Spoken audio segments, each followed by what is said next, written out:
नमस्कार किसान भाइयों, उत्तम सिंह फार्मिंग में आपका स्वागत है। सबसे पहले बात करते हैं गन्ने की बुआई से पहले पलेवा करना चाहिए या सूखे की बुआई करनी चाहिए। जब रात का तापमान और दिन का तापमान ठंडा हो तो हमें पलेवा करके ही बुआई करनी चाहिए, और जब दिन का तापमान 36 डिग्री सेल्सियस से अधिक हो और रात को अधिक ठंड न होती हो, इसका मतलब दिन में भी गर्मी और रात में भी गर्मी, इस स्थिति में हमें सूखे की बुआई करनी चाहिए। और यह भूमि के हिसाब से परिस्थितियों पर भी निर्भर करता है।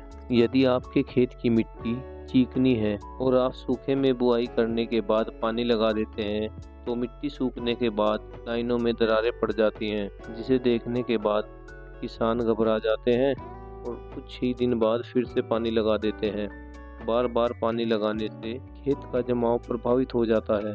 इसके बाद दूसरा जो बिंदु आता है वह बहुत महत्वपूर्ण है। हम ये तो जानते हैं कि सड़ी हुई गोबर की खाद डालनी चाहिए, क्योंकि गोबर की खाद जीवाश्म कार्बन को बढ़ाने का मुख्य स्रोत है और हमारे पौधों को जिन 17 पोषक तत्वों की आवश्यकता होती है वो सभी पोषक तत्व गोबर की खाद में पर्याप्त मात्रा में उपलब्ध होते हैं। इसलिए 2 साल के बाद हमें अपने खेत में गोबर की सड़ी खाद अवश्य लगानी चाहिए। इसके बाद बात आती है खेत की जुताई की।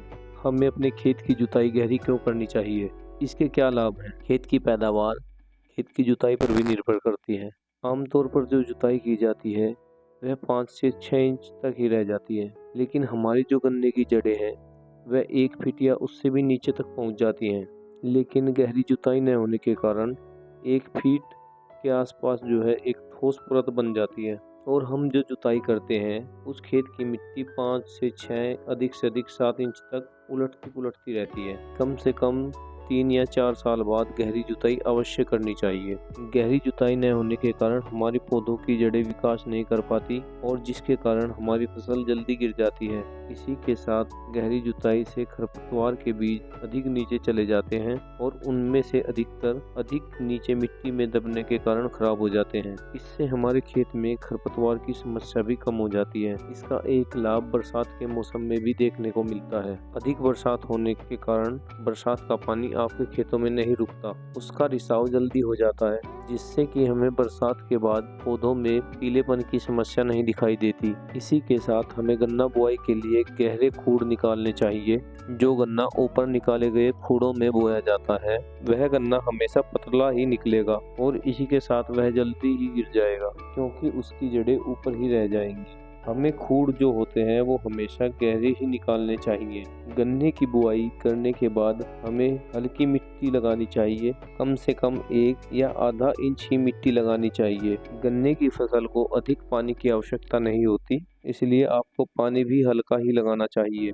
यदि इस तरीके से गन्ने की बुआई करते हैं तो आप एक अच्छी पैदावार गन्ने से ले सकते हैं।